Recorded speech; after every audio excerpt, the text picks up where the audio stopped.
او شیخ صاحب د ایمان د زیاتوالي او کموالي نښانې څه دي؟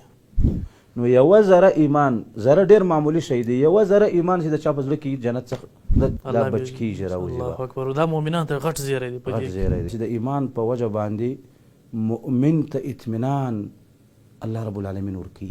یعنی قرآن او حدیث چې دي دا د اختلافات د ختمولو لپاره تر ټولو بهترینه لار. السلام علیکم. د پیغام تلویزیون لیدونکو او اوریدونکو، زه سیف الرحمن زهبي یم او زما سره میلمه دی شیخ الحدیث شیخ اسدالله سهل صاحب. شیخ صاحب ته یو ځل بیا په فکر پوډکاسټ کې ښه راغلاست وایو. شیخ صاحب ډېره مننه د وخت راکولو دي.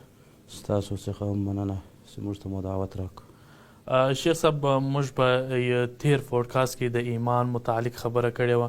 نن که راته ووایه چې د ایمان ګټې څه دي؟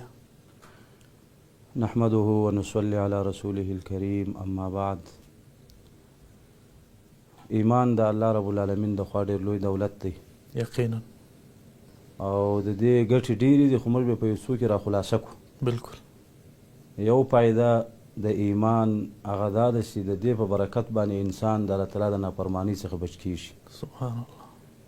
قرآن کې که موږ وګورو چې الله تعالی مهم احکام، د قرآن هر حکم مهم دی. بالکل.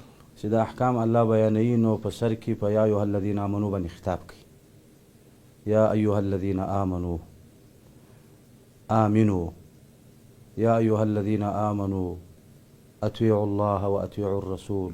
یعنی دلته مؤمنانو ته خطاب دی. مؤمنانو ته خطاب په دې کې الله تعالی موږ ته دا فایده راشي چې د ایمان په برکت باندې تاسو د ګناه څخه بچ کېدای شئ. سبحان الله. د ایمان په برکت باندې تاسو د الله او د رسول طاعت کولی شئ. په دې وجه به عبدالله بن مسعود رضی الله تعالی عنه فرمایل، ول کله چې تاسو د الله څه واورئ چې هغه یا ایها الذین آمنو وایي، نو ښه ورته متوجه سئ، یا خیر دی الله تاسو په امر کوي، او یا یو شر دی الله رب العالمین تاسو دغه څخه رامنع کوي. او علما دا وایي چې کله یا ایها الذین آمنو د آیات په سر کې راشي نو په دې کې اشاره ده چې وروسته مضمون د ایمان تقاضا ده، د ایمان غوښتنه ده. نو موږ وایو په دې کې یو بله فایده شته، هغه دا چې د دې ایمان په برکت د الله تعالی د دې حکم او عمل ته تسلیمیږي.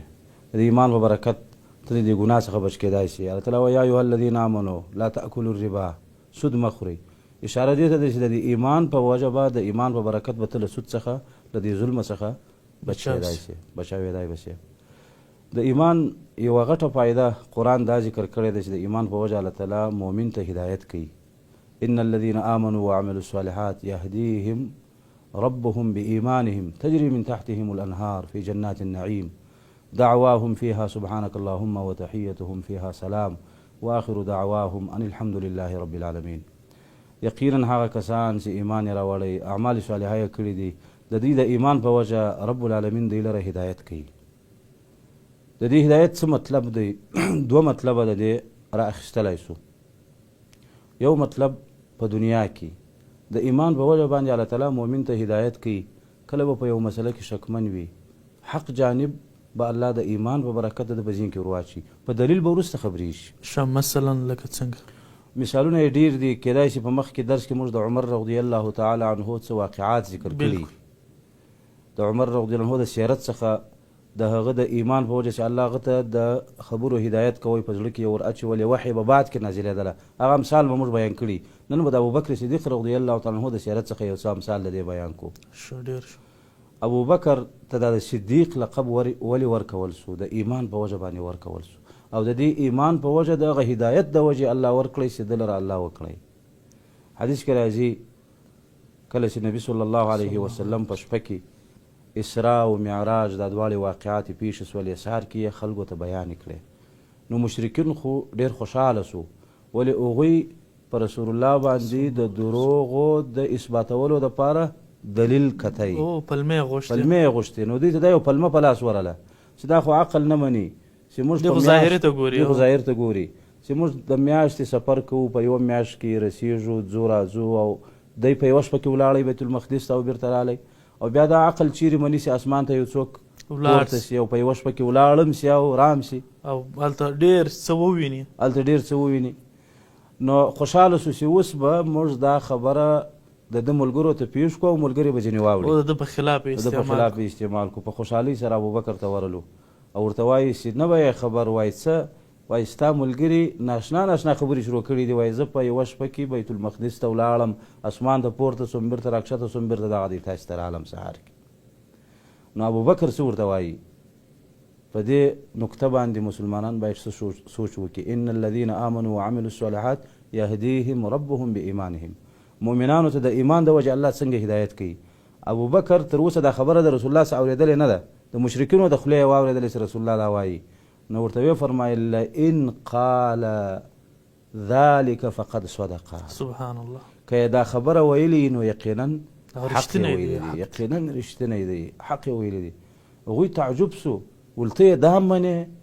ابوبکر ورته ویل زه تر دې لویې خبرې منم، زه دغه دا خبره منم چې هغه وایي ما ته د اسمان څخه وحی راځي او زه الله رب العالمین امین ګڼلی یم، سهار و ماښام هغه ته احکام نازلیږي، زه په هغه کې صادق ګڼمه.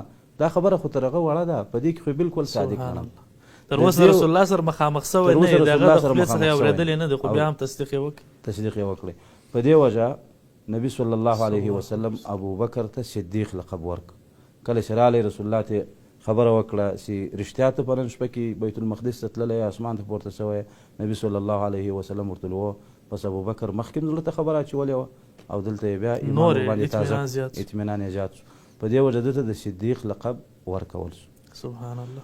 نو د دې څه معلومه شوه چې د ایمان یوه فایده دا وي چې الله رب العالمین مؤمن ته هدایت کوي د هغې خبرې چې هغه حق ده، ولو که ده تر اوسه په هغې باندې دلیل لیدلی نه دی یا یې اورېدلی نه دی. ابوبکر اورېدلی نه و د رسول الله څخه، خو زړه ته یې تېره شوه. داسې د دې نور امثال شته. ابوبکر رضی الله تعالی عنه ډېر د لوی کچې مؤمن و. صحیحینو کې یو حدیث دی، نبي صلی الله علیه وسلم وفرمایل چې پخوا امتونو کې یو سړی غوا یې روانه کړې وه، اذ رکبها فضربها، ناڅاپه ورباندې سپور سو په غوا باندې او هغه یې وواله، تیزه یې کړه. وایي هغې غوا مخ ورته راواړوئ، انی لم اخلق لهذا انما خلقنا للحرث. او ورته ویې ویل چې موږ د دې دپاره نه یو پیدا سوي چې په موږ باندې سپرتیا وشي، موږ د کښت کروندې دپاره پیدا یو. غوا دا خبره وکړه چې موږ د دې دپاره نه یو پیدا سوي چې په موږ باندې خلک سپاره سي، موږ د کښت او د کروندې دپاره پیدا یو. رسول الله چې دا خبره وکړه صحابه تعجب وکړی، سبحان الله، بقره تکلم، غوا خبرې کوي. نبي صلی الله علیه وسلم وفرمایل انی اؤمن بهذا انا و ابوبکر و عمر. الله اکبر. زه په دې ایمان لرم چې غوا خبرې کړي دي او ابوبکر او عمر په دې باندې ایمان لري. حدیث کې راځي وما هما ثم، هغه دلته حاضر نه ول. الله اکبر. دلته حاضر نه ول، خو رسول الله صلی الله علیه وسلم شاهدي وویله چې ابوبکر په دې باندې ایمان لري، عمر په دې باندې، یعنی هغه د ایمان دا کچ ته دوی دواړه رسېدلی دی، د دې ایمان دې اندازې ته رسېدلی دی چې الله تعالی د دې د ایمان د وجې دوی ته د حقو خبرو هدایت کوي. الله اکبر. نو دوی ته هغه خبرې د دوی په زړه ته الله ور اچي. بیا رسول الله وفرمایل، همدغه حدیث کې وروسته جمله ده چې یو راعي یو شپانه په خپله رمه کې دی او لیوه راځي د هغه یو پسه باندې حمله کوي او دی پسې ځغلي او پسه ځینې خلاصوي.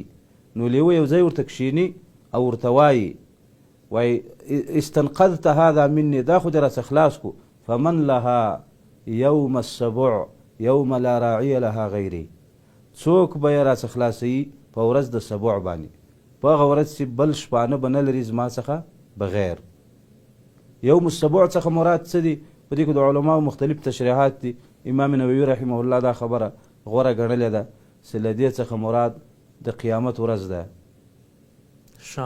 یو قول. دوم قول دا غوره ګڼلی دی چې له دې څخه مراد دا دی د سبع اهمال ته ویل کېږي. اهمال لکه عرب وایي اسبعت غنمي، اسبعت غنمي یعنی ما خپل پسونه ایله کړل چې په خپله باندې وګرځي او خوراک وکړي. یوم السبع یعنی داسې فتنې به راسي چې دغه فتنو د وجې به یو شپانه یو مالک د خپلو پسونو خیال نه ساتي، خپلې مخې ته به یې ایله کړي، داسې فتنې به راسي، یا قیامت ته نږدې یا د قیامت څخه مخکې. نو دې لیوه ورته وویل چې څوک به د دې حفاظت کوي، څوک به یې زما ته ساتي په ورځ د سبع باندې، یوم لا راعي لها غیري، چې زما څخه بغیر بل راعي به نه لري، بل چوپان به نه لري. نو په دې کې صحابه بیا تعجب وکړی، سبحان الله، ذئب یتکلم، لیوه خبرې کوي.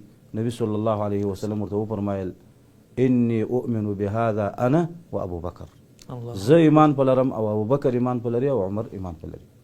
نو مقصد مې دا دی د دې واقعې څخه معلومه شوه چې د ایمان په وجه باندې الله رب العالمین مؤمن ته هدایت کوي د هغې خبرې تر اوسه به دغه خبره اورېدلې نه حق جانب الله تعالی د مؤمن په زړه کې د ایمان په وجه باندې ور اچي د ایمان نورې فایدې غټه فایده د ایمان یوه دا ده چې د ایمان په وجه باندې الله د مؤمن څخه راضي کیږي د الله تعالی رضا د ټولو نعمتونو څخه لوړه ده او غټ غټه نعمت دی الله تعالی فرمایي لقد رضي الله عن المؤمنین الله تعالی د مؤمنانو څخه راضي دی لقد رضي الله عن المؤمنین دا د المؤمنین په لفظ باندې چې ذکر سو اشاره و دې ته ده چې د ایمان په وجه باندې ځینې راضي دی دا زموږ په عربي ګرامر نحو کې یو قاعده ده چې حکم په مشتکی وسي مبدا د مشتکی علت دغه حکم وي قاعدې ته خو نه ځو خو خلاصه یې دا ده چې دلته د الله تعالی رضا د مؤمنانو څخه اعلان شوله د هغوی په دې نوم باندې چې المؤمنین اشاره دې ته ده چې د ایمان علت دی د الله تعالی د رضا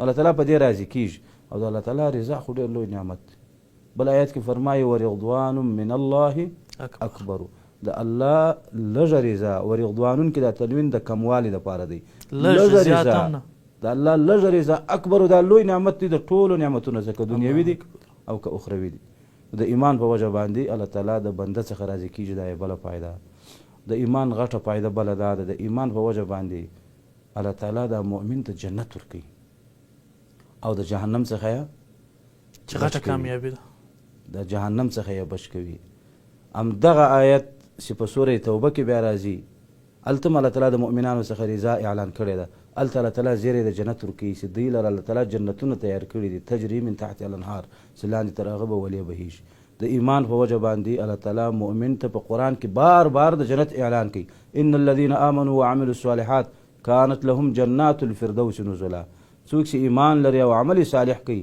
د فردوس جنت دا به د ده د میلمستیا ځای وي فردوس جنت په جنتونو کې اعلی معیار والا جنت یو ځکه نبي علیه السلام د دې غوښتلي حکم موږ ته کړی حکم یې کړی دی اذا سألتم الله فاسألوه الفردوس د الله څه سوال کوي نو د فردوس سوال ځینې وکړئ ځکه هغه په جنتونو کې لوړ جنت دی او د جنتونو ولې د هغه څخه را روانې دي او د هغه د فاسه د الله رب العالمین عرش دی او د ایمان نورې فایدې د ایمان یو بله غټه فایده هغه دا ده چې د ایمان په وجه باندې مؤمن ته اطمینان الله رب العالمین ورکوي امن و اطمینان دې باندې لږ باس مخکې هم سوی و موږ کړی و لږ باس خو لږ باس اوس هم ورباندې کوو د ایمان په وجه باندې الله تعالی مؤمن ته امن او اطمینان ورکوي الذین آمنوا وتطمئن قلوبهم بذکر الله الا بذکر الله تطمئن القلوب نو د ایمان په وجه باندې الله تعالی د مؤمن زړه ته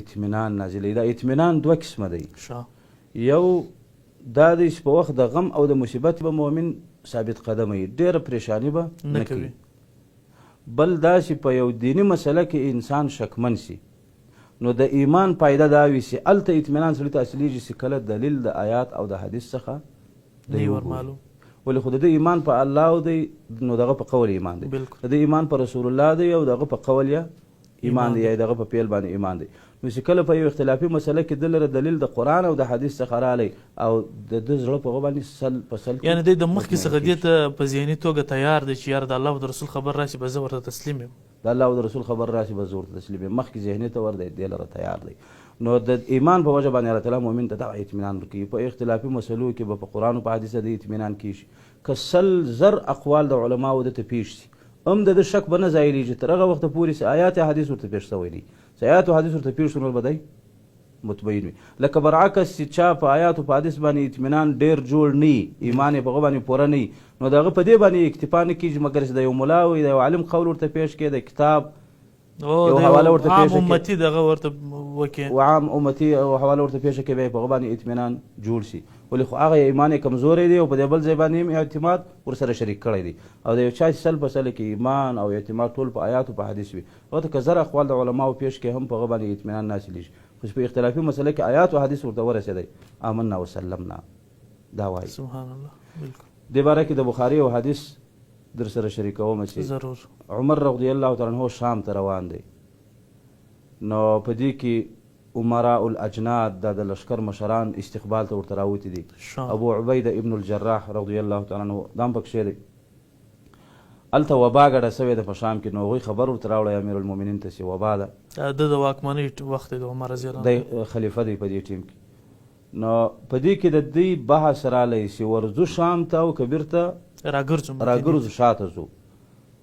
نو چا ول ځو چا ول راګرځو. عمر وویل چې مهاجرین چې دی هغه ما ته راوغواړئ زه له هغو سره مشوره وکړم. نو المهاجرون الاولون د هغوی سره مشوره په دې کې وکړه. هغوی هم اختلاف وکړی. چا ورته ویل ته د یو مقصد دپاره راغلی چې هغه اصل سوی نه وي بیرته په شا باندې روان مزه. او چا دا ورته ویل چې له تا سره صحابه دي، د رسول الله ملګري دي، مهم خلک دي، که چیرې ته دا د وبا مځکې ته ورولې دا ضایع نه شي نو بیرته صرف نظر سه. نو ده ورته ویل چې تاسې ولاړ شئ. بیا ویل انصار را طلب کړئ. انصار یې را طلب کړل، هغوی سره یې مشوره وکړه، هغوی هم دغسې اختلاف وکړی. نو بیا دې ته هم امر وکړئ چې تاسې ولاړ شئ. بیا ویل د فتح څخه وروسته چې کوم مسلمانان اسلام یې راوړی دی او دغه وخت مهاجر دي، دغه را طلب کړئ مشیخة قریش، د قریشو مشران. د مکې د فتح بعد خو هجرت نشته، خو مهاجر یې ولې ورته ویل؟ ځینې کسانو ظاهري صورت د هجرت جوړ کړو، د مکې د فتح بعد هم ولاړو مدینې ته چې دا ظاهرا د مهاجرینو سره تشبیه پکې راشي، مشابهت پکې راشي. یا د مهاجرة الفتح څخه مراد مسلمة الفتح ده چې د فتح څخه بعد چې ایمان راوړی دي. نو دا د قریشو مشران دي، دا را طلب کوي. هغوی مشوره په یوه خوله ورکړه چې ته بیرته وګرځه. او د رسول الله صلی الله علیه وسلم صحابه دا مور ولغه د وبا مځکې ته چې ضایع نه شي. نو عمر اراده وکړه، اعلان یې وکړه چې سبا زه ځم او تاسې هم ځانونه تیار کړئ بیرته واپسیږو. ابو عبیده رضی الله تعالی عنه ورته وایي یا امیر المؤمنین افرارا من قدر الله، یا امیر المؤمنین د الله د تقدیر څخه تښتې؟ امیر المؤمنین ورته ویل چې لو غیرک قالها، کشکې تا دا خبره نه وای کړې، کشکې بل چا کړې وای، ستا د شانه سره دا خبره نه شای. او بیا ورته ویل نفر من قدر الله الی قدر الله، د الله د تقدیر ځو خو بیرته د الله و تقدیر ته ورځو. که زموږ شام ته تله دي او که بیرته مدینې ته ګرځېده دي، دا دواړه د الله تعالی په تقدیر دي. او بیا د ده د پوهې دپاره یو مثال ورکړی چې ته خبر راکړه که ته اوښان ولرې او ته یو شلې ته داخل کې او هغه شله دوه اړخونه ولري، یو اړخ یې آباد وي او بل اړخ یې وچ وي، په هغه باندې څه نه وي. ته ما ته ووایه که ته د خپل اوښان په هغه آباد اړخ کې وڅروې، آیا دا نه ده چې رعیتها بقدر الله، د الله په تقدیر دې دا هلته وڅرول؟ او که په هغه وچ چې څه نه لري، واښه شین بوټی نه لري، طرف کې وڅروې، آیا تا د الله تعالی په تقدیر باندې هلته نه دي څرولي؟ هغه وایي و. نو عمر پوه کړی چې زه راعي یم او دا رعیت زما رمه ده، زه د دوی مسؤل یم. که زه دوی په تکلیفونو کې څروم د الله تقدیر دی، که په راحتونو کې ګرځوم د الله تقدیر دی، نو زه به دوی زیاته نه ورکوم، ځکه الله یې په اړه زما څخه پوښتنه کوي. زما مقصد دا وروستنی ټکی دی چې په دې ټیم کې عبدالرحمن ابن عوف رالی، هغه د یو کار دپاره تللی و، غایب و. چې کله رالی نو ورته ویل چې زما سره په دې کې علم سته. صحابه به علم حدیث ته وایو، علم به بل شي ته نه وایو، وایي زما سره په دې کې علم سته، یعنی دلیل بل فلسفې ته علم نه وایو. او نه د یو ملا او د یو عالم خبرې ته هر څومره چې لوی عالم وي، مجرد خبره د هغه فتوا د هغه چې دلیل ورسره نه وي، دې ته علم نه وایو، علم به دلیل ته وایو. عبدالرحمن بن عوف وایي زما سره په دې کې علم سته، یعنی دلیل. نو بیا یې حدیث پیش کړو چې د رسول الله صلی الله علیه وسلم څخه مې اورېدلی دي چې فرمایلی اذا سمعتم به بارض فلا تقدموا علیه، ستاسې واورئ چې وبا په فلاني مځکه باندې راګډه سوې ده، نو تاسې اقدام مه کوئ، هلته مه ورځئ. واذا نزل بارض وانتم بها فلا تخرجوا فرارا منه، او که دا وبا یو مځکې ته راله او په یو علاقه ګډه سوه او تاسې هلته اوسېدلاست، نو بیا تېښته مه ځینې کوئ. نو عمر په دې باندې ډېر خوشحاله سو چې مخکنۍ خبره چې موږ فیصله وکړه د حدیث سره ده برابره ده. دې حدیث څخه موږ دوه غټې فایدې حاصلې کړې. یو فایده دا ده چې د مخکني بحث مطابق چې د ایمان په وجه الله مؤمن ته هدایت کوي. اوس وګوره دا فراست ورکوي. د مشیخة قریش، د قریشو د مشرانو، د عمر رضی الله عنه زین هغې خبرې ته ولاړی چې په هغه باره کې کوم رسول الله صلی الله علیه وسلم د دې ذکر کړی ولو که دا دلیل دوی ته نه و معلوم، دوی ته دا دلیل معلوم نه و، دوی تر اوسه اورېدلی نه و، خو زین یې هغې خبرې ته ورسېدی. نو یهدیهم ربهم بایمانهم، د ایمان په وجه الله تعالی مؤمنانو ته هدایت کوي. دومه فایده له دې حدیث څخه موږ ته دا ثابته سوه چې د ایمان په وجه باندې الله تعالی د مؤمن زړه ته اطمینان ورکوي. اوس ګوره مخکې د دوی ترمنځ اختلاف و، ولاړ سو او که ولاړ نسو، ولو که د امیرالمؤمنین فیصله وسوه د هغه مخالفت خو یې کولی نه سوی، خو بیا هم په زړه کې څه نه څه رنجېدلو. خو چې د عبدالرحمن بن عوف چې حدیث واورېدی اختلاف نور ختم سو. یعنی قرآن او حدیث چې دي دا د اختلافاتو د ختمولو لپاره تر ټولو بهترینه لار ده. د قرآن او حدیث د اختلافاتو د ختمولو لپاره تر ټولو بهترینه لار ده. خو د چا دپاره؟ د مؤمن دپاره. د مؤمن دپاره څوک ایمان په لري. د ایمان بله فایده چې قیامت کې الله رب العالمین د ایمان په وجه مؤمن ته هدایت کوي. که چا سره سوال پیدا شي قیامت کې بیا هدایت څوک څه کوي؟ نو هدایت په دنیا کې هدایت په دنیا کې په کار دی، قیامت کې خو نو یا جنت دی او یا دوزخ دی، بس جهنم دی. دا د جنت لاره چې تا ته درښیي د ایمان په وجه درښیي. جنت ما او تا نه دی لیدلی، الله دې راباندې وویني. آمین. په جنت کې زما او ستا کور به ماته څنګه معلومیږي؟ د چا سره به ملایک ځي او په لاره به برابروي چې ستا کور هغه دی او د فلاني کور هغه دی، د چا ګاونډی په کومه علاقه کې د کور دی، په کومه درجه کې دا چاته د ایمان په وجه الله تعالی مؤمن ته دا لاره ښیي. سبحان الله. یهدیهم ربهم بایمانهم، دغه یو مصداق دا هم دی. حدیث صحیحینو کې راځي نبي صلی الله علیه وسلم فرمایي چې کله مؤمنان د جهنم څخه الله تعالی بچ کړي او دوی تر صراط تیر شي، نو په یو بله قنطوره په یو بل واړه پل باندې به دوی بند کړلی شي. د څه دپاره؟ د دې دپاره چې په خپل منځ کې یو په بل ظلمونه کړي دي، مسلمانانو یو په بل باندې لاس اوچت کړی دی، یو د بل حق خوړلی دی، چې د دې قصاصونه واخیستل شي. د دې دپاره به دوی یو څه هلته محبوس شي. یعنې دغه پاټک به د دې دپاره دا پاټک به یې دې لپاره وي. حتی اذا هذبوا ونقوا، تر دې چې کله دوی ښه تهذیب شي او د دې څخه صفا شي، یو د بل حقوق چې دي هغه ادا شي، نو اذن لهم فی دخول الجنه، بیا به اجازه ورکول شي چې جنت ته ځي. نو رسول الله فرمایي فوالذي نفس محمد بیده، پوغه الله قسم چې د محمد رسول الله صلی الله علیه وسلم نفس دغه په لاس کې دی. لأحدهم اهدى بمنزله في الجنه منه بمنزله كان في الدنيا. هر یو ته به د خپل کور په جنت کې دومره ښه معلوم وي چې هغه کور چې د په دنیا کې درلودی د هغه لار به دونه ښه نه وي ورمعلومه لکه دا کور چې الله تعالی دته په جنت کې حالانکې دی نه هلته اوسېدلی دی نه ورغلی نه اوسېدلی دی نه یې مخکې دا لاره لیدلې وه او نه یې خواري په کړې له دنیا په رقم چې جوړ یې کړي نه یې د دنیا په رقم محنت په کړی دی. الله تعالی په خپل فضل ورکړی دی. جنت خو د الله تعالی په فضل دی او د ایمان او د عمل د وجې الله دا فضل کوي، کنې د دې په بدل کې خو نه دی. بالکل. حدیث د صحیحینو کې راځي رسول الله فرمایي لن يدخل احدكم الجنه بعمله، جنت ته هېڅوک په خپل عمل نشي تللی. چا ویل ولا انت یا رسول الله، تم رسول الله وایي ولا انا زم نسم تللی په خپل عمل الا ان يتغمدني الله بفضل منه ورحمه، مګر دا چې الله مې په خپل فضل و رحمت کې راګیر کړي بیا به زه ځم. نو خو د الله په فضل دی تللی دی. نو ګوره لار دته څنګه معلومه شوه؟ د ایمان په وجه. یهدیهم ربهم بایمانهم، د ایمان یو فایده دا ده چې الله تعالی په آخرت کې هم تا ته د ایمان په وجه هدایت کوي، د جنت لاره تا ته درښیي او سیده د جنت ته رسوي. سبحان الله. او غټه فایده د ایمان بله هغه دا ده چې د ایمان په وجه باندې الله تعالی د جهنم څخه سړی بچ کوي. دا ډېره لویه فایده ده، ډېره غټه. یعنې که الله تعالی موږ د جهنم بچ کړي او جنت ته هم نه کړي داخل، صرف له دې عذابه څخه څنګه عذاب خلاص هم دا غټه کافي ده. دا غټه کامیابي ده، دا غټه کامیابي ده. فمن زحزح عن النار، د اور څوک خلاص شو و ادخل الجنه، جنت ته داخل شو، فقد فاز. دا لوی اور چې هغه داسې نه چې یوه ورځ دوی یوه میاشت وي، همیشه وي.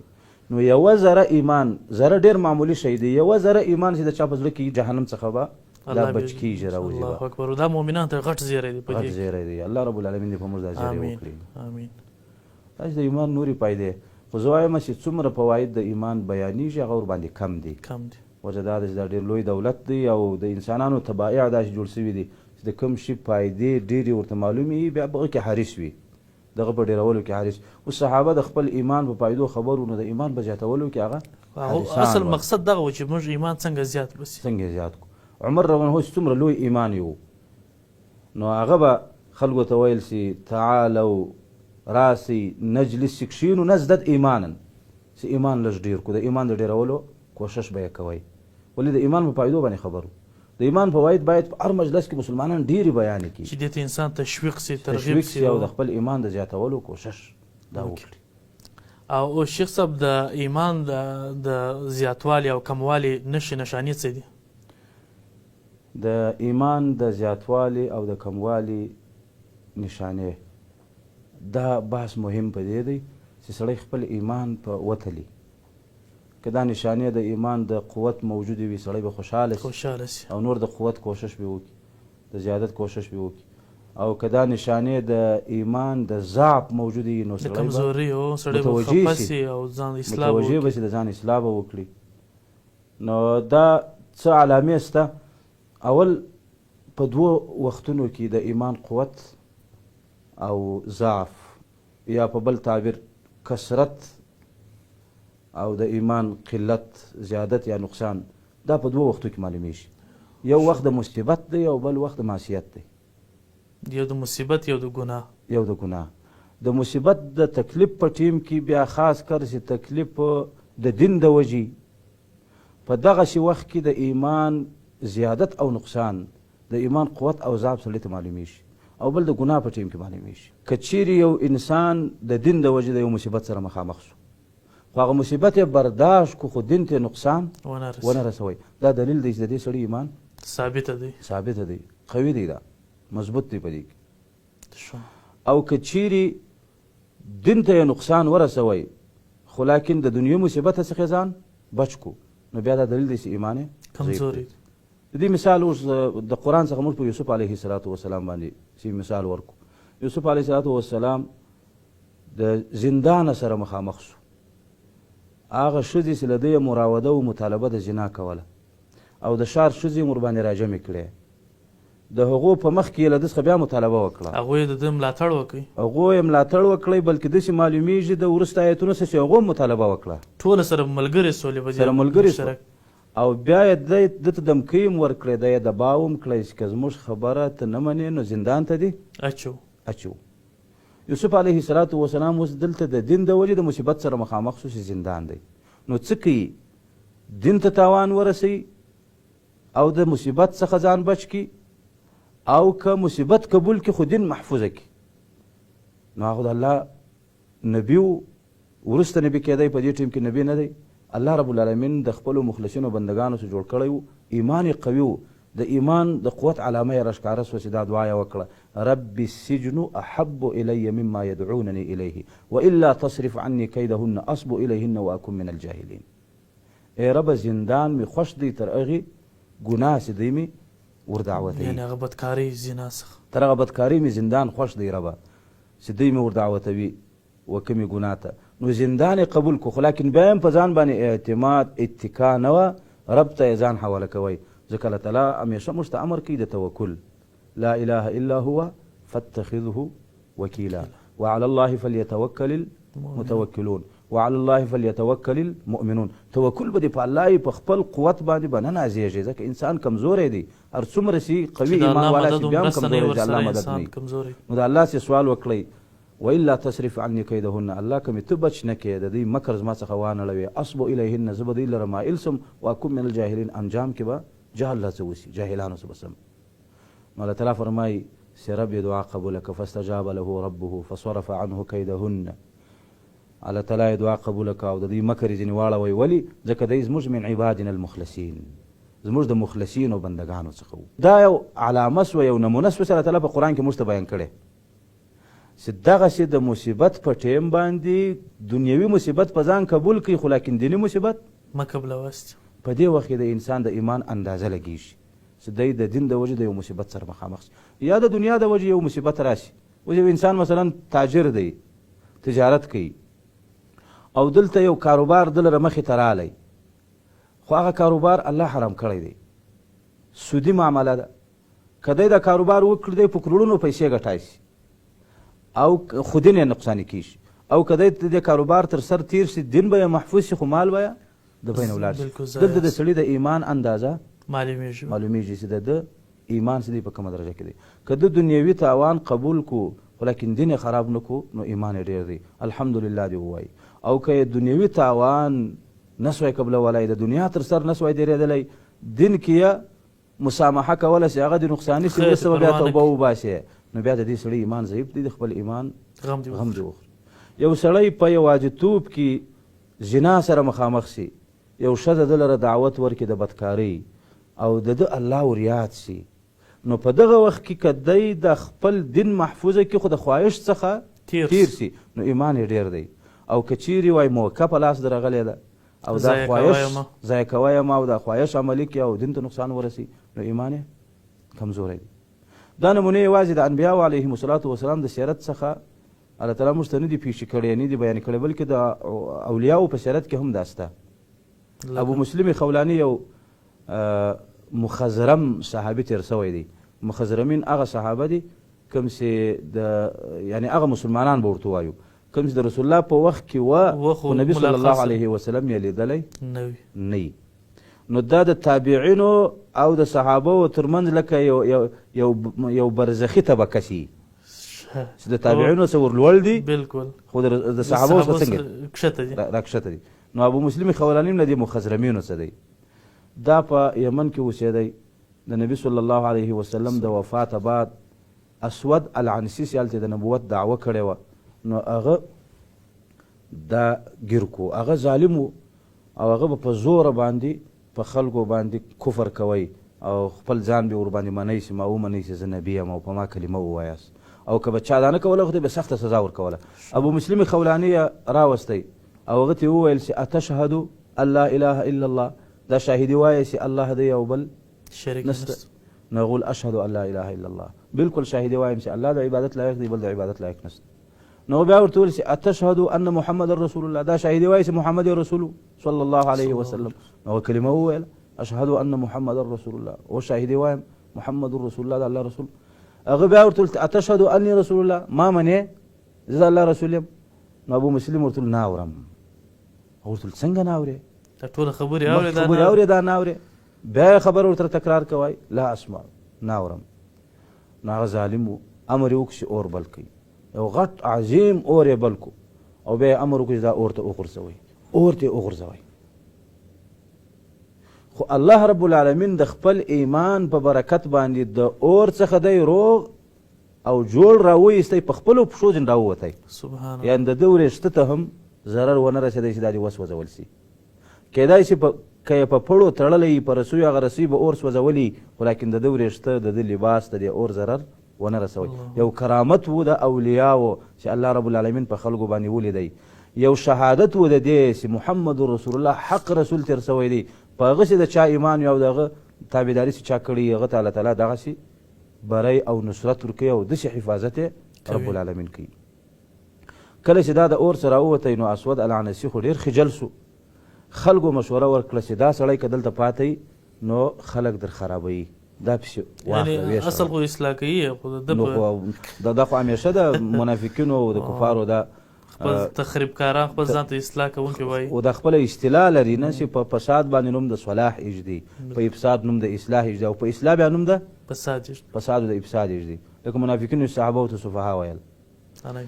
نو ابو مسلم خولاني د دې ځای څخه سیده ولاړی مدینې ته. مدینه کې مسجد نبوي کې لمونځ کوي. عمر رضی الله تعالی عنه دا وخت د ابوبکر د خلافت وخت دی. عمر رضی الله عنه به د میلمنو ډېر خیال ساتي. نو ګوري مسجد نبوي کې یو ځوان او نابلده معلومیږي لمونځ کوي ورته انتظار سو چې کله یې سلام وګرځوئ دغه څه وروسته یې پوښتنه ځینې وکړه چې ځوانه د کوم ځایه نو دی ورته وایي چې د یمن یم. صحابو ته هم دا خبر را رسېدلی و چې زموږ یو مؤمن ورور دی کذاب دی ظالم اور ته غورځولی دی او په سخت عذاب کې واقع کړی دی. دا خبره صحابو ته رسېدلې وه. نو عمر ډېر بېتابه سو او ورته وویل چې ژر کوه ما ته حال ووایه زموږ هغه مؤمن ورور واقعیت څنګه سوله هغه څه سو ژوندی دی مړ سو شهید سو څنګه سو. نو ابو مسلم الخولاني پوه سو چې ماشي نو ده ورته ویل ذاک عبدالله ابن ثوب هغه عبدالله ابن ثوب یعنې هغه زه یم. نو عمر رضی الله عنه غېږ کې ونیو او ورسره ویې ژړل او قسم یې ورکړو ستا دې په الله قسم یې ستا هغه یې وایي اوس هغه یم. بیا یې راوستی ابوبکر رضی الله تعالی عنه ته او ابوبکر چې دا قصه وکړه ابوبکر ډېر خوشحاله سو او حمد یې ووایو چې الله لره دې حمد وي چې زه نه کم مړ او په ما یې د رسول الله په امت کې داسې یو سړی ولیدی چې هغسې عذاب ورکول سوی دی څنګه عذاب سي ابراهیم علیه السلام ته ورکول سوی او الله هغسې بچ کړی دی څنګه چې ابراهیم علیه السلام بچ کړی و. یعنې ظالم خو عذاب ورکوی خو الله تعالی عذاب ورباندې ګلزار کو عذاب یې نه. نو مقصد دا دی د دې واقعې څخه دا فن او عبرت موږ ته څرګند سو واضح سو چې د ایمان نقصان زیادت او نقصان د ایمان قوت او ضعف په وخت د مصیبت کې معلومیږي. کله ته مصیبت سره مخامخ شوې که تا د خپل بدن نقصان، د خپل مال نقصان، د خپل خواهش نقصان دا قبول کو خو ایمان دې محفوظ کو، ستا ایمان ډیر دی. او که ته خواهش سره مخامخ شوې ستا بریکونه په دې وخت کې کمزوري ول او ځان دې نه سوی راټینګولی، نه دې سوی ځان کنټرولولی او په دې خواهش کې واقع کېدی، دنیوي تاوان دې نه سوی قبلولی، نفسي تاوان دې نه سوی قبلولی، خو ایمان دې کمزوری کوی، نو بیا په دې ایمان کې ضعف او کمزوري سته او دې غم وخوره. بیا نو هر مسلمان د دې غم وخوري. نو یو د مصیبت په ټیم کې دا معلومیږي. او دویم د معصیت او د ګناه په ټیم کې چې انسان او ګناه سره مخ شي. نو که د ګناه په ټیم کې د ځان کنټرول کو دا دلیل دی چې دی ایمان قوي دی، او که د ګناه په ټیم کې ځان کنټرول نه کو دلیل دی چې ایمان کمزور دی. لکه یو مثال مخکې د یوسف علیه السلام ورکو، دا چې نور امثال هم د دې ډېر څه. د عمر رضی الله عنه د خلافت په ټیم ابن الجوزي رحمه الله دا واقعه ذکر کړې ده. د عمر د خلافت په ټیم یو ځوان دی چې عمر ډېر محبت ورسره لري، ځکه هغه ډېر لمونځګزاره دی، دیندار او هر لمونځ ته مسجد ته حاضرېدی. نو یو وخت د ابتلا سره د امتحان سره مخامخ شو. یوه ښځه چې وه هغې زړه ورباندې کښېنستی، عاشقه سو، او بیا یې ډېر کوښښ وکړی د دې چې دی قانع کړي، خو دی ورسره قانع کېدی نه. نو یو وخت یو سپین سرې ښځې ته وویل چې دا سړی مې ډېر خوښ دی، که چیرې ته دا ماته په یو له طریقو باندې راولې. نو د بوډیو سپین سرانو ښځو بیا د قیدونه او مکرونه ډېر زده تجربې ډېرې کړي. هغې ورته ویل بس ټیک ده. ماخستن دی مسجد ته روان دی، دا بوډۍ ښځه په لاره کې ورته کښېنسته او ورته وایي چې په کور کې یوه بوزه لرم او سپین سرې ښځه یم، هغه اوس نه درېږي، لوشلی یا نه سمه، که ته مدد را سره وکړې. په دې بانه له کوم طرفه ورته راغله، په دې بانه یې بوتلی. نو هغه خو مسلمان دی، د بیا د دې سپین سرې او د دې عاجزي دغه ورسره دی، د دې خدمت ته خو ډېر لوی اجر لري. د مسلمان خدمت خو ډېر لوی عمل دی. بیا یو دینداره انسان خو ډېر دی د تلوسه زیاتېږي. یو حدیث کې راځي د دې بحث خارج د مسلمانانو د خدمت د ترغیب دپاره هر مسلمان باید دا حدیث واوري. په دې ارض سړی په سرو زرو ولیکي دا حدیث. نبي صلی الله علیه وسلم فرمایي وایي داسې زه د حدیث مفهوم دا دی چې د یو مسلمان په خدمت کې زه یو قدم واخلم، دا زما خوښه ده تر دې چې په مسجد نبوي کې یوه میاشت اعتکاف وکړم. الله اکبر. مسجد نبوي کې د مسجد نبوي یوه میاشت اعتکاف. د مسجد نبوي یو لمونځ ګوره په 1000 لمونځونه دی چې په نورو مساجدو کې کېږي. د میاشتې څو لمونځونه کېږي؟ 10 یا 90 ضرب که په 5 فرضي لمونځو کې څو جوړېږي؟ 1.5 سل ته تقریبا دا رسېږي. نو دومره لمونځونه بیا نوافل پسې راواخله، بیا تلاوتونه بیا د رسول الله صلی الله علیه وسلم لمونځونه، بیا د رسول الله لمونځ، بیا د هغې اعتکاف، دا به څومره لوی اجر لري. خو رسول الله وایي د مسلمان په خدمت کې یو قدم اوچتول زما تر هغه خوښ دی، معنی اجر یې تر هغه څونه غټ فضیلت دی ښودلی اسلام. نو دغه مسلمان د دې فضیلت د حاصلولو دپاره د دې بوډۍ سره ولاړی، خبر نه دی چې ماته شاته پریب جوړ دی. اولیاء الله خو په غیبو نه دي خبر، دا ولی الله دی خو په غیبو نه دی خبر. عمر هم ولی الله دی، بلکې د اولیاء په خپل وخت د اولیاء سردار دی تقریبا په دې امت کې دوم کس دی. یعنی رسول الله سي د رسول الله تر وروسته اول کس ابوبکر دی، بیا څوک دوم عمر دی. د کرامتونه چې د احادیثو بابونه ډک دي، دومره کرامتونه درلود، خو بیا هم په غیبو خبر نه دی، په دې واقع کې نه خبرېږي چې وروسته موږ دا واقع وایو. نو دا ځوان هم په غیبو نه دی خبر چې ماته دسیسه جوړه ده، ولې اولیاء په غیبو نه پوهېږي. نو کور ته یې بوتلی، په دې نیت ورسره ولاړی چې به زه ورته ورلوشمه چې ورلی شی نسته. نو هغه بوډۍ ورته ته دلته کښېنه زه بوزه راولم. چې ولاړه د بوزې په ځای ښځه راوسته، ښایسته ښځه راغله ورته ودرېده. دی په دې پوه شو چې په فتنه کې واقع شوم. نو هغه سیوه پسې ولګېدله، ده وکتل چې بله لار نسته، کور کې یو کونج و، بس دې ته یې منډه کړله، هلته کښېنستی. د ګناه څخه به د خپل وس په اندازه تیښته کوې، ففروا الی الله. الله تعالی فرمایي چې ما ته راوتښتئ، د خپل وس په اندازه به د ګناه څخه تیښته کوې. د ده همدا وس و چې په دې کور کې یې وتښتېده، یو کونج ته ولاړی، نور ځایونه یې پر بند کړي وو، هلته کښېنستی او پټو هر شی چې و هغه یې په سر باندې واچوئ. نو په دې کې دا ښځه چې وه دا ورته راله او چې هر طرف ته ورته راشي خو دی ورته ګوري نه، او دا ورته وایي د الله څه وبېرېږه او د الله څه وبېرېږه. هغې ورته وویل چې که چیرې زما خبره نه منې نو بیا دې ګوره رسوا کوم، خو دا رسوایي دا مصیبت یې قبول کو، خو دا ګناه یې قبوله نه کړه. هغې ښځې چغې کړې، خیر مجبوره شوه چې دا زما خبره نه مني.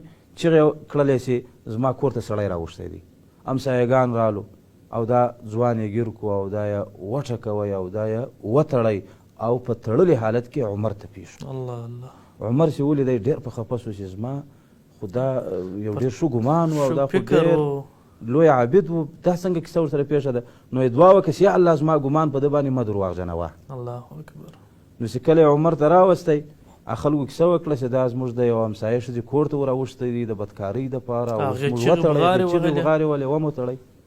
نو عمر چې له هغوی څه کیسه واورېده ده ته وایي خلفاو تحقیق کوئ، مسلمانان داسې نه وي چې د یوه سړي خبره واوري بس داسې اقدام کوي، د بل څه پوښتنه نه کوي. څېړنه یې وکړه، تحقیق یې وکړی. نو ده ورته ویل امیر المؤمنین قصه داسې نه وه، هغه حقیقت حال ده ورته بیان کړی. نو بیا عمر ورته ویل تا ښځه پېژنې هغه بوډۍ ښځه؟ وایي و، که چیرې دا ښځې ټولې راسي او زه ووینم په رنګ یې بیا زه پېژنم. نو عمر د دې مدینې سپین سرانې ټولې را طلب کړې. نو داسې تېروي او دی ورته ګوري چې هغه په راله بس راګیرې کړه. نو عمر راوسته او دوره یې ورباندې پورته کول، اوس دقي رښتیا ووایه که نه وي خرپوم دې درته، سزا درکوم. نو هغه دوامه څخه مجبوره شوه رښتیا یې وویله. عمر وویل الحمدلله چې الله تعالی زه نه یم مړ کړی او په دې امت کې یې په ما داسې یو سړی ولیدی چې داسې امتحان سره مخ شوی دی لکه یوسف علیه السلام چې مخ شوی و، او الله تعالی داسې بچ کړی دی لکه یوسف علیه السلام چې بچ کړی. د دې واقعې څخه معلومه شوه چې د ایمان زیادت او نقصان بل په وخت د ګناه کې معلومیږي. که انسان د ګناه او الله مرسته هم په دغه ټیم کې، مدد هم په دغه مدد الله تعالی په دغه ټیم کې نازلوي. د ګناه په ټیم کې انسان ایمان او الله ور یادېدی او د ګناه څخه صرف نظر کېدی، د دې سړي ایمان ډېر دی. او که دا ایمان یې دونه نه و قوي چې د ده د ګناه تر منځ حائل سي، پرده سي، نو بیا دی د خپل ایمان غم وخوري، د خپل ایمان د زیادت کوشش کوي. خو د ګناه په ټیم کې یوه خبره مهمه ده، د ګناه په ټیم کې دوه وارې د ایمان قوت او ضعف معلومیږي، دوه وارې، یو د ګناه څخه مخکې، بل د ګناه څخه وروسته. د ګناه څخه مخکې خو دا واقعات موږ بیان کړل، که دا ایمان ستا او د ګناه تر منځ کلک دیوال سو بس کامیاب او که نه سو بس کمزوری. او د ګناه څخه وروسته بیا د ایمان قوت او ضعف په څه معلومیږي؟ که په ګناه باندې ته ډېر خفه شوې نو په دې پوه شه چې ایمان دې قوي دی. ګناه داسې وسوله، خطا داسې وسوه، خو پر دې بیا وروسته پښیمانه وي، پښیمانه خفه شوې، ډېر غم در سره پیدا شو چې ولې ما دا کار وکړی، ولې مې د الله حکم تر پښو لاندې کړی، ولې مې د نبي صلی الله علیه وسلم بې اطاعتي وکړه، په دې پریشانه وې، په دې باندې تا ته مځکې ټیک نه درکوی، نو ته پوه شه چې ایمان قوي دی. او که پریشاني له تا سره نه وه بیا ایمان کمزوری. مسند احمد کې حدیث دی، نبي صلی الله علیه وسلم ته پوښتنه وسوله مل ایمان، ایمان څه شی دی؟ یعنې دا د جواب څه دی معلومیږي لکه د رسول الله څخه د ایمان د علامې پوښتنه شوې وي، تعریف د ایمان علامه، د ایمان د زیادت علامه څه ده، د ایمان د کمزوري والي علامه څه ده. نو نبي صلی الله علیه وسلم جواب ورکړو اذا سرتک حسنتک وساءتک سیئتک فانت مؤمن. که ته خپل نیکي او عمل صالح خوشحاله کړې او خپل بدی او خپل ګناه خفه کړې نو فانت مؤمن. نو دا د ایمان د زیادت بل علامه ده چې په عبادت ته خوشحاله شي او په ګناه باندې ته خفه شي. مثلا لمونځ یو چا وکړی نو ښه ورباندې خوشحاله شو په دې لمونځ باندې، په دې لمونځ کې ده ته خوشحالي حاصله شوه، په توجه او په عاجزي یې لمونځ وکړی، د قرآن تلاوت یې وکړی، دغه څه وروسته خوشحاله شو چې دا وخت مې ضایع نه شو او په هر حرف باندې الله تعالی ماته لس ثوابه راکړل. صدقه یو چا وکړه، په دې باندې خوشحاله شو چې هغه مال چې زه خپله وخورم او په خپل اهل و عیال یې وخورم، دا یوه درجه ده، او داسې صدقه یې کوم دا بله درجه ده. په دې اهل و عیال باندې مال صدقه کول دا هم بهترینه صدقه ده، غوره صدقه ده. نو په دې باندې انسان خوشحاله شو. او دا رقم په ګناه باندې زکات ټیم رالی سړي بخل په وکړی ور یې نه کړی، د لمونځ ټیم رالی سړي خوب ورباندې غوره کړو، مجلس یې ورباندې غوره کړو، د جماعت ټیم رالی بانډار و مجلس یې ورباندې غوره کړو، په دې کې جماعت ځینې تیر شو، په دې باندې انسان پریشان شو چې ولې ما داسې وکړل. دا په ګناه باندې خفګان او په عبادت باندې خوشحالي، دا د ایمان د قوت علامه ده. او که چیرې برعکس وي، په عبادت څوک ډېر خوشحاله نشي او په ګناه باندې ډېر خفه نشي، دا د ایمان د کمزورۍ علامه ده، بلکې کله کله د ایمان بالکل د عدم او د نیستۍ علامه ده.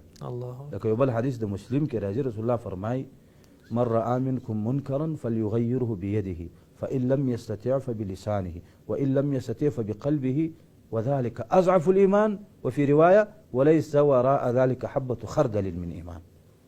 کدی ګناه ولیده نو اول کدی وس و د لاس په لاس یې منک، دا وس د نو په ژبه دعوت وچلوه، دا وس د نو په زړه کې بد یوسه. که چا په زړه کې په دې ګناه باندې بد نه وړل یعنې خفه کېدی نه. نو یو حدیث کې راځي چې دا په زړه کې بد وړل کمزوری ایمان دی، بل حدیث کې دا راځي په بل لفظ حدیث کې په زړه کې بد په یو نه وړل په دې ګناه خفه نه سو نو د سپلني ایمان هم بیا د سړی نه لري. نو کله کله په ګناه نه خفه کېدل د ایمان د عدم چې ایمان بالکل نیستی دی، دومره کمزوری سوی دی چې د ډېر کمزوري د وجې مړ سوی دی، د دې علامت. نو د ایمان د قوت او د طاقت علامې هغه دا دي چې د مصیبت په ټیم معلومیږي او د معصیت په ټیم دوه وخته، د معصیت څخه مخکې او د معصیت څخه وروسته. دا رقم د ایمان د زیادت او د ایمان د نقصان نور علامې هم شته. لکه یوه علامه دا ده د چا چې د دین په مجالسو کې زړه خوشحالیږي او په نورو مجالسو کې یې زړه تنګیږي، دا سړی د خوشحاله شي، د دې ایمان ډېر دی. لکه د قرآن ترجمه یي، د احادیثو درس وي، په دې کې که دی 3 ګنټې کښېني هم نه پذابېږي. او که لکه زموږ خلک چې ورکې کوي یا چکې کوي یا هسې نور د لهو لعبو د ناروا فضول بحثونه په هغو کې مثلا دی خفه کېدی نو دا سړی د خوشحاله شي چې دې سړی ایمان قوي دی. او که برعکس و د دین په مجلس کې تنګېدی، که دغه فرضي لمونځ د 5 منټه 6 منټ ته واوړي، که د 10 منټ 11 منټ ته واوړي، امام څه دی شکایتونه کوي چې لمونځ یې پر بدن یې اور بل او د باندې چې کله یو ناروا یا بېهوده بې فایدې مجلس وي په هغو کې په ساعتونو وخت ضایع کولی شي، شپې سفرونه ورته کوي، بلکې شپه تر سهاره پورې په هغه رونولی شي. دا دلیل دی د ایمان د کمزورۍ ضعف. نو په دې کې هم د ایمان قوت او کموالی معلومیږي. یعنې دا هر څه موږ اسلام راښودلی دی چې خپل ایمان درجه معلومول غواړي، بس دغه ځان وتله په دغه وختو کې د خپل ایمان درجه دا معلومه کړه چې ایمان دې په کم درجه کې دی. او دا ډېره ضرور ده چې سړی دا معلومه کړي چې زما ایمان په کومه درجه کې دی. نو بیا د تضاعف ایمان داسې شی نه دی چې هغه څخه سړی تېر شي. دا مهم دی د انسان دپاره په هر لحاظ. د دنیا او د آخرت دپاره دا یو معیار دی د کامیابۍ. په دنیا کې هم د کامیابۍ معیار دی، په قبر کې هم د کامیابۍ معیار دی، په آخرت کې هم د کامیابۍ. انسان د دا 3 ژوند الله ورکړي، دنیوي دی، برزخي دی، اخروي دی. په 3 ژوندونو کې ایمان دا معیار دی د کامیابۍ او ایمان مدافع دی. الله رب العالمین د ایمان په وجه باندې د مؤمن څخه دفاع کوي. دا یو بل مستقل بحث دی چې بیا ان شاء الله بل وخت موږ کوو چې د ایمان په وجه الله تعالی د مؤمن څخه څنګه دفاع کوي. دا د ایمان په پایدو کې هم راځي او د ایمان د قوت او د ضعف په علامو کې او د ایمان په برکاتو او ثمراتو کې هم راځي چې د ایمان په وجه الله تعالی د مؤمن څخه څنګه دفاع کوي. هر مسلمان د پکار دی چې د خپل ایمان دا کچه د اندازه دا معلومه کړي چې څومره حد کې دی دا ایمان. که کم وي ډېر یې کړي او که ډېر وي نور یې د ډېروالي کوشش وکړي. ډېره مننه شیخ صاحب د وخت راکولو دي. ستاسو څه مننه. الله رب العالمین دې زموږ د بیانونو د خلکو د هدایت اول زموږ او بیا د نورو خلکو د ایمان د زیاتولو سبب وګرځي. آمین آمین. ګرانو لیدونکو او اورېدونکو اوس راکړئ موږ ته اجازت، تر بل پوډکاسټ مو پر الله سپارو.